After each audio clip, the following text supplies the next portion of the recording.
Hello everyone, welcome back to my channel. This is part 3 of chapter Accumulation and the Reserve Army, Unit 3 of BSc Economy, State and Society. So let's start with part 4 of this chapter, which is Marx solution, the Reserve Army of Labor. What is the overview of this point is that wage dynamics given by Marx. Marx acknowledges that जो wage है may rise due to capital accumulation. Wage बढ़ सकती है capital accumulation के कारण. अगर capital accumulation में बढ़ाना है तो लेबरर की जरूरत पड़ेगी तो उनकी डिमांड बढ़ेगी. डिमांड बढ़ने से ऑब्वियसली हमें पता ही है किसी चीज की प्राइसेस बढ़ जाते हैं तो उनकी वेजेस बढ़ जाएंगी. सो मार्क्स इस बात से तो अग्री करते हैं कि उनकी वेजेस बढ़ जाएंगी due to capital accumulation, but वो आर्ग्यू करते हैं that they will never rise to a level that threatens the capitalist system. But Marx argue करते हैं कि वो इतना कभी नहीं बढ़ेंगे वेजेस कि जो कैपिटलिस्ट सिस्टम है उसको थ्रेट कर देंगे. वो अग्री करते हैं कि वेजेस बढ़ेंगी कैपिटल एक्यूमुलेशन के कारण, बट इतना नहीं बढ़ेंगे कि जो कैपिटलिस्ट सिस्टम है उसको वो थ्रेटन कर देंगे. So what is the key concept of this? That demand versus supply of labours. As capital accumulates, जैसे जैसे कैपिटल अक्यूमुलेट होगी डिमांड फॉर लेबर में एक्सीड सप्लाई. जो डिमांड फॉर लेबर है वो सप्लाई को एक्सीड कर देगी, leading to wage increase. Simple अब तक जो हमने पढ़ा कैपिटल बढ़ेगी फिर उसके कारण डिमांड फॉर लेबर बढ़ेगी जो एक्सीड कर देगी सप्लाई को. सप्लाई से ज्यादा हो जाएगी डिमांड तो ये लीड करेगी वेजेस इंक्रीजेस को. तो इवेंचुअली जो अक्यूमुलेशन है एक्यूमुलेशन रिक्वायरमेंट में surpass the customary supply of labour. जो अक्यूमुलेशन रिक्वायरमेंट है वो सरपास कर देगी किसको? जो कस्टमरी सप्लाई ऑफ लेबर है. सिंपल की एक्यूमुलेशन रिक्वायरमेंट के लिए क्या चाहिए? लेबर चाहिए. वो सरपास कर देगी सप्लाई ऑफ लेबर को. So wage regulation. Now wage regulation Marx question करते हैं कि what keeps wages in check to ensure supply value and accumulation continue. Wages को चेक करने के लिए, इंश्योर करने के लिए, उनकी सरप्लस वैल्यू और एक्यूमुलेशन कंटिन्यू रखने के लिए क्या चीज है जो इनको कीप इन चेक रखती है वेजेस को? The answer वो खुद ही बताते हैं कि to this question is that intervene with in understanding how wages related to the value of labor. इसका आंसर ये है कि कैसे वेजेस रिलेट करती हैं वैल्यू ऑफ लेबर पावर से. वो इंश्योर करता है, वो चेक करता है कि सरप्लस वैल्यू और अक्यूमुलेशन है वो कंटिन्यू बने रहे. So there is the reserve army of labour according to Marx. ये मार्क्स की पॉइंट्स चल रहे हैं कि reserve army of labour defined as the pool of unemployed worker. वो कहते हैं रिजर्व आर्मी ऑफ लेबर कौन है? एक ऐसा पूल ऑफ अनएम्प्लॉयड लेबर जो इनके पास कोई एम्प्लॉयमेंट नहीं है to exert downward pressure on wages through competition. वो जो अनएम्प्लॉयड वर्कर्स हैं वो डाउनवर्ड प्रेशर के कारण तो वो इस कंपटीशन से बाहर हो गए थे और उनके पास कोई एम्प्लॉयमेंट नहीं है. Wages through computation primarily consist of those displaced by machinery or economic challenges. ये लेबर वो होती है जो मेनली डिस्प्लेस हो गई है. किसके कारण? मशीनरी के आने से उनकी जरूरत कम हो गई थी, उन्हें निकाल दिया, और इकोनॉमिक चेंजेस के कारण उन्हें निकाल दिया गया. ये ऐसी पूल ऑफ अनएम्प्लॉयड वर्कर्स को मार्क्स कहते हैं army of labour, reserve army of labour. So mechanisation and labour displacement क्या कहता है? Capitalist introduce labour saving machinery in response to rising wages. अपनी वेजेस को बढ़ाने पर उन्होंने कैपिटलिस्ट ने जो लेबर सेविंग मशीनरी है उसको इंट्रोड्यूस किया क्योंकि उनकी लेबर की वेजेस तो राइज हो गई थी इसके रिस्पॉन्स में. सो इसके कारण क्या हुआ? दिस लीड्स टू अनएम्प्लॉयमेंट बढ़ी विच काउंटरएक्ट्स वेज इंक्रीज. जो वेज इंक्रीज को काउंटरएक्ट करेगा. ऑर्गेनिक कंपोजिशन ऑफ कैपिटल क्या कहता है? Mechanisation result in a higher ratio of capital spent on machinery and materials compare to labour. Mechanisation of labour कहता है कि ऑर्गेनिक कंपोजिशन ऑफ कैपिटल कहता है जो मैकेनाइजेशन है इसके रिजल्ट में जो higher ratio of capital spend होता है मशीनरी और मटीरियल्स पे कंपेयर टू लेबर. लेबर की बजाय जो कैपिटल है वो मशीनरी और मटीरियल पे ज्यादा स्पेंड होता है. This can lead to an absolute decline in labour demand. इसके कारण जो लेबर डिमांड में है, लेबर डिमांड है उसका डिक्लाइन हो जाएगा. This can lead to absolute decline in labor demand or a lag in labor demand relative to total capital growth. So इसके कारण जो lag in labor demand होगा relative to total capital growth. Historical context क्या कहता है? Marks idea, जो Marx की idea है वो इन्फ्लुएंस है किससे? Earlier theorist like Ricardo who also address labor displacement by machine, जो एड्रेस करते हैं labour displacement by machine. Ricardo argue करते हैं कि जो लेबर सेविंग मशीनरी है does not free up variable capital for re-employment elsewhere. जो लेबर सेविंग मशीनरी है वो does not free up variable capital को फ्री अप नहीं करेगी रीएम्प्लॉयमेंट के लिए कहीं और। So making reabsorption dependent on further accumulation. जो फर्दर एक्यूमुलेशन है वो रीएब्जॉर्प्शन पर डिपेंड करेगा। मतलब ये है कि अगर जैसे एक्यूमुलेशन बढ़ाने के लिए हमें क्या चाहिए? लेबर चाहिए। लेबर की डिमांड बढ़ेगी तो उनके वेजेस बढ़ रहे हैं, बट बाकी सब कह रहे हैं वेजेस बढ़ने के कारण ये वेजेस बढ़ते रहेंगे, जिसके कारण इनके लेबर पावर की डिमांड के कारण वेजेस बढ़ते रहेंगे। बट मार्क्स कहते हैं अगर लेबर पावर बढ़ेगी तो एक रिजर्व आर्मी ऑफ लेबर भी तो है सोसाइटी में। ऐसे वर्कर जो अनएम्प्लॉयड हैं वो भी तो है, तो वो जो कोई भी कैपिटलिस्ट है तो उन लेबरर को हायर कर लेगा, उन वर्कर को हायर कर लेगा, तो जो वेजेस है वो बैलेंस हो जाएंगे। ये वर्कर कौन से थे? जो मशीनरी और इकोनॉमिक चेंजेस के कारण डिस्प्लेस हो गए थे। और ये जो थ्योरी है मार्क्स की रिकार्डो से इंस्पायर है, और जो कहते हैं कि लेबर जो डिस्प्लेस हो गई थी मशीनरी से उनको एड्रेस करते हैं। और रिकार्डो आर्ग्यू करते हैं जो लेबर सेविंग मशीनरी है वो फ्री अप वेरिएबल कैपिटल को फ्री अप नहीं करेगी और रीएम्प्लॉयमेंट एल्सवेयर। तो रीअब्जॉर्प्शन डिपेंड करेगा एक्यूमुलेशन पर। एक्यूमुलेशन कितना बढ़ रहा है उसके अकॉर्डिंग रीअब्जॉर्प्शन मतलब के अकॉर्डिंग जो अनएम्प्लॉयड वर्कर, जो रिजर्व आर्मी ऑफ लेबर में जो वर्कर्स थे उसके अकॉर्डिंग एक्यूमुलेशन के अकॉर्डिंग वो वर्कर्स को रीअब्सॉर्ब करेगी, हायर करेगी। सो एक्यूमुलेशन एंड क्राइसिस ये क्या कहता है? More equilibrium dynamics, neither accumulation nor mechanization occurs at steady pace। ना तो accumulation और ना मशीनीकरण मैकेनाइजेशन एक स्टेडी पेस पर नहीं चलता। Rapid capital accumulation can deplete reserve army. जो रैपिड कैपिटल accumulation होगा उसके कारण जो रिजर्व आर्मी होगी वो डिप्लीट होने लगेगी, कम होने लगेगी, leading to wages increase and diminish surplus, जिसके कारण वेज इंक्रीज होगी और सरप्लस वैल्यू डिमिनिश होगी। अब क्राइसिस मैकेनिज्म ये क्या कहता है? Crisis serve as a way to replenish the reserve army. जो क्राइसिस है वो सर्व करेंगे as a way to replenish reserve army को रिप्लेनिश करने में। When it becomes too small, जब ये बहुत स्मॉल हो जाएगा। फॉर मार्क्स कहते हैं crisis are integral to capitalism. Capitalism के लिए क्राइसिस इंटीग्रल है। अनलाइक क्लासिकल थ्योरीज की क्या कहते हैं? वो कहते हैं कि जो who sought to explain them away, उनको explain them away, Marx view them as essential। जो क्लासिकल थ्योरिस्ट जिन्हें एक्सप्लेन ही नहीं करते, उन्हें जो अपार्ट कर देते हैं अपने एक्सप्लेनेशन से, उन्हें मार्क्स एसेंशियल बताते हैं। उन्हें कहते हैं कि जो क्राइसिस है वो कैपिटलिज्म के लिए इंटीग्रल है।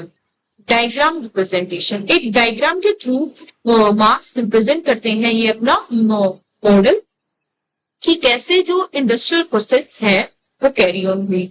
जो यहाँ पर कोई भी लेबर का जो लेबर पावर है वो मार्केट में आती है, जैसे इंडस्ट्रियल एम्प्लॉयमेंट में कुछ वर्कर्स वो हायर कर लेती है, बाकी के जो है वो रिजर्व आर्मी में चले जाते हैं।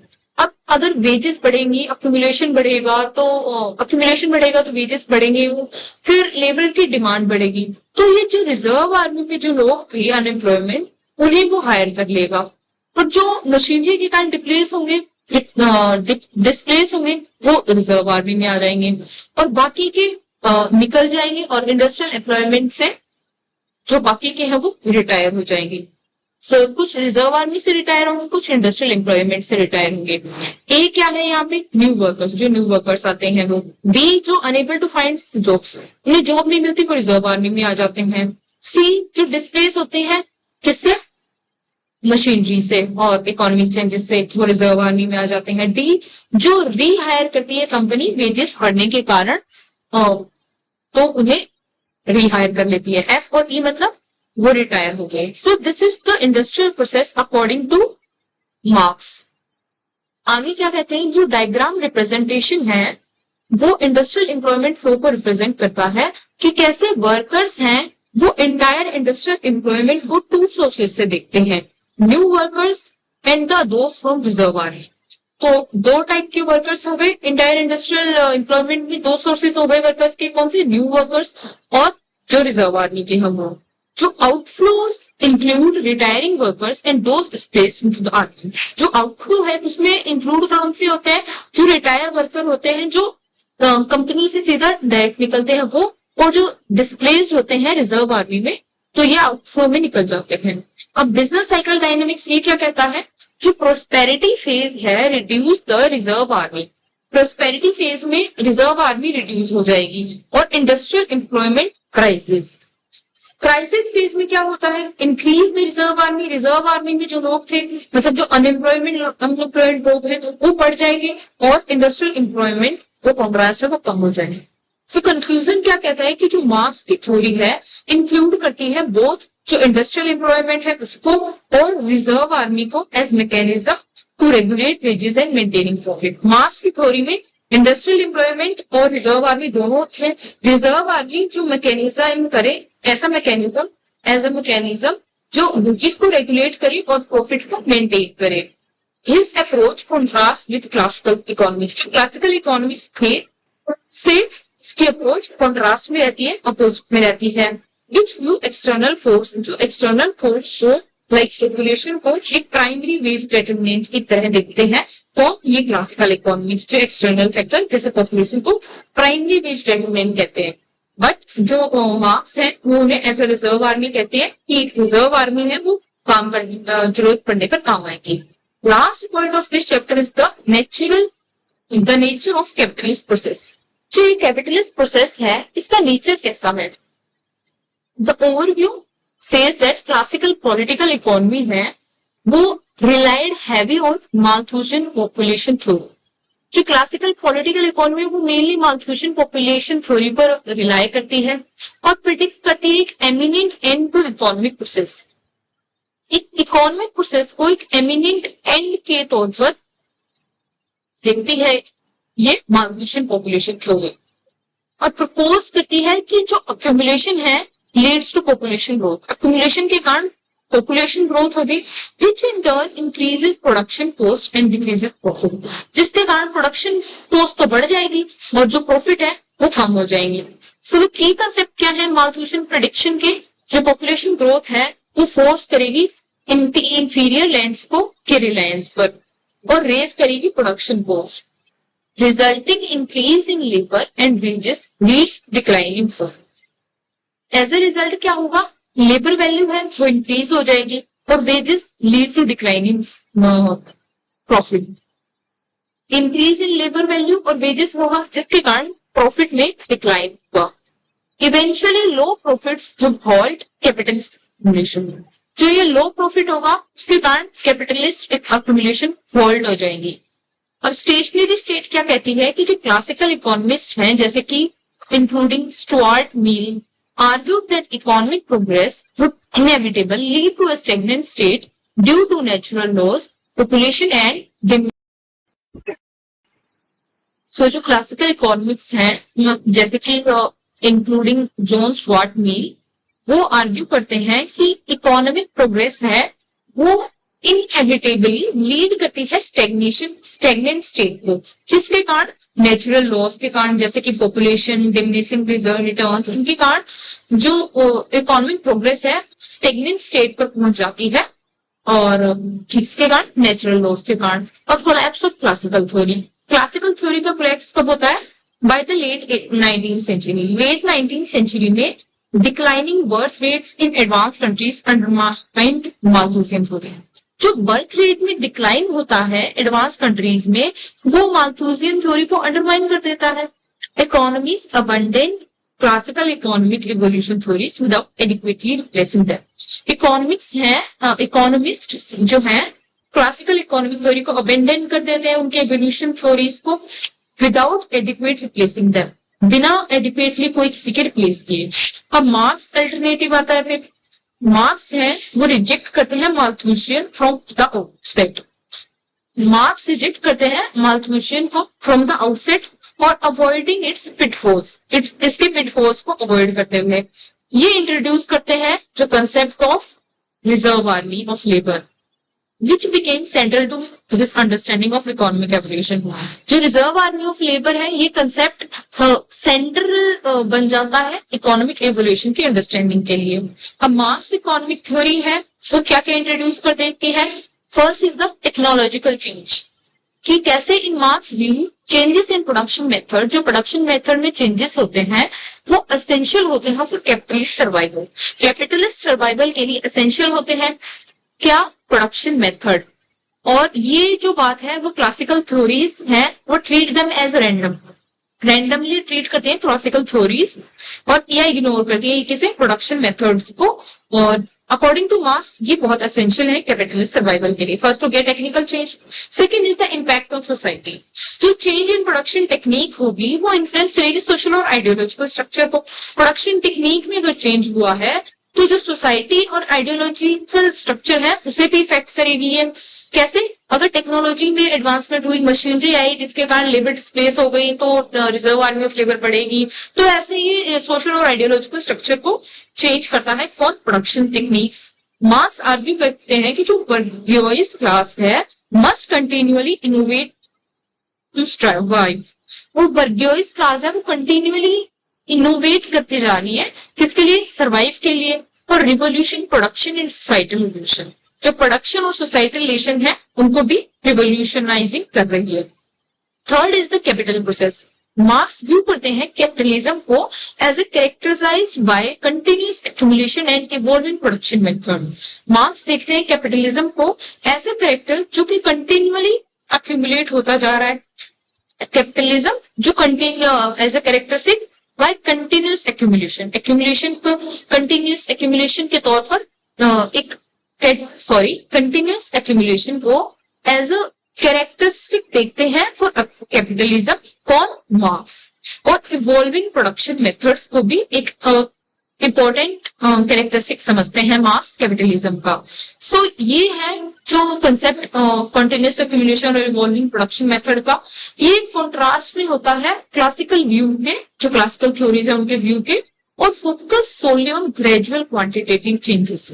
और सोलली किस पर फोकस करता है, जो ग्रेजुअल क्वांटिटेटिव चेंजेस होते हैं जैसे कि population, capital, wages, mainly gradually इन्हीं पर फोकस करता है। जो रिवोल्यूशनरी चेंज है वो क्या कहता है, मार्क्स थ्योरी इंप्लाई करती है कि जो इकोनॉमिक इवोल्यूशन है वो लीड करता है qualitative social change rather than their static equilibrium. जो क्लासिकल थ्योरी है वो कहते हैं स्टैग्नेंट रहती है जो इवोल्यूशन है वो, बट मार्क्स कहते हैं जो इकोनॉमिक इवोल्यूशन है उसके कारण इसमें क्वालिटेटिव सोशल चेंजेस आते रहते हैं रेदर देन कि स्टैटिक बना रहे हैं। So there is the qualitative social changes according to revolutionary change according to Marx. What is the entrepreneurial dynamics? Entrepreneurial dynamics यहाँ क्या है कि innovation and profits। जो entrepreneurs हैं वो seek to avoid stagnation। Obviously वो stagnation को avoid करना चाहेंगे खुद की profit बनाने के लिए। किसके लिए, बाय कटिंग कॉस्ट को कट करके, इनोवेशन करके, जो लीड करता है टेम्परेरी मोनोपोलीज और प्रॉफिट्स को, जिसके कारण एंटरप्रेन्योर्स टेम्परेरी मोनोपोलाइज हो जाते हैं और प्रॉफिट को बढ़ा लेते हैं। So entrepreneurs tries to seek to avoid करते हैं स्टेग्नेशन को, कैसे, कॉस्ट कट करके और इनोवेशन नई नई चीजों को करके, जिसके कारण वो टेम्परेरी मोनोपोली बन जाते हैं और प्रॉफिट एक्वायर करते हैं। So innovation occur in clusters. जो इनोवेशन है वो क्लस्टर्स में अकर होती है, contributing to business cycles. Contributing to business cycle जो हमने पढ़ी, इंडस्ट्रियल साइकिल, बिजनेस साइकिल, उसमें कंट्रीब्यूट करते हैं। अब शुम्पेटर्स थ्योरी क्या कहती है, Joseph Schumpeter also emphasize changes in production methods as central to capitalism. Marx इस तरह जोसेफ शुम्पेटर भी जो चेंजेस इन प्रोडक्शन मेथड है उसको कैपिटलिज्म के सेंटर में देखते हैं, और वो डिवाइड करते हैं फ्रॉम मार्क्स बाय वो डाइवर्ज करते हैं मार्क्स में, कैसे, by not incorporating the concept of reserve army. वो इस रिजर्व आर्मी के कंसेप्ट को इनकॉर्पोरेट ना करके मार्क्स से डाइवर्ज करते हैं और linking production changes directly to economic organisation, और वो डायरेक्टली लिंक करते हैं प्रोडक्शन चेंजेस को किसके साथ, इकोनॉमिक ऑर्गेनाइजेशन के साथ। कैसे डिफर करते हैं मार्क्स से रिजर्व आर्मी में, और लिंकिंग प्रोडक्शन मेथड को किसके साथ, इकोनॉमिक ऑर्गेनाइजेशन के साथ लिंक करने में डाइवर्ज करते हैं। तो रिकॉग्नाइजेशन ऑफ शुम्पेटर्स वर्क क्या है, शुम्पेटर्स जो थ्योरी है हैव ऑफन बीन मिसअंडरस्टूड और primarily recognised as business cycle theories rather than a comprehensive theory of capitalist evolution। जो शुम्पेटर की थ्योरी है उसको मेनली मिसअंडरस्टूड किया जाता है और ऐसे business cycle theory primarily recognize की जाती है किसके, शुम्पेटर को, वर्क को as a business cycle theory, rather than की comprehensive theory of capitalism evolution के बजाय उनकी थ्योरी को बिजनेस साइकिल थ्योरी के तौर पर रिकॉग्नाइज किया जाता है, बट उन्होंने comprehensive theory of capitalism evolution दी। So the conclusion is that the collapse of classical economy theory, जो क्लासिकल इकोनॉमी थ्योरी है उसके कोलैप्स से led to neglect of evolutionary process of economics. इसके कारण क्लासिकल इकोनॉमिक थ्योरी की collapse के कारण नेग्लेक्ट होती है इवोल्यूशनरी प्रोसेस इन इकोनॉमिक्स। जो मार्क्स का फ्रेमवर्क है वो प्रोवाइड करवाता है रोबस्ट अल्टरनेटिव प्रोवाइड कराता है मार्क्स का framework on the reserve army और necessity of evolution, necessity of innovation within capitalism. जो मार्क्स की जो रिजर्व आर्मी और इनोवेशन की नेसेसिटी कैपिटलिज्म में एक नया फ्रेमवर्क प्रोवाइड करवाती है, और जो डिस्कशन है हाईलाइट करती है the need for a deeper understanding for capitalism law of motion. So ये डिस्कशन हाईलाइट करती है डीपर अंडरस्टैंडिंग की नीड को, जिस पर अंडरस्टैंडिंग कैपिटलिज्म के लॉ ऑफ मोशन को, which remain under appreciated in modern Orthodox economy, जो मॉडर्न ऑर्थोडॉक्स इकोनॉमीज में अंडर अप्रिशिएटेड है अभी तक, which remain. So this is the chapter 5 and this is the last part of it. With this chapter 5 finished here. So next reading of unit 3 we will start from next video. So this is all for today. Please like, share and subscribe my video, and thank you for watching my video.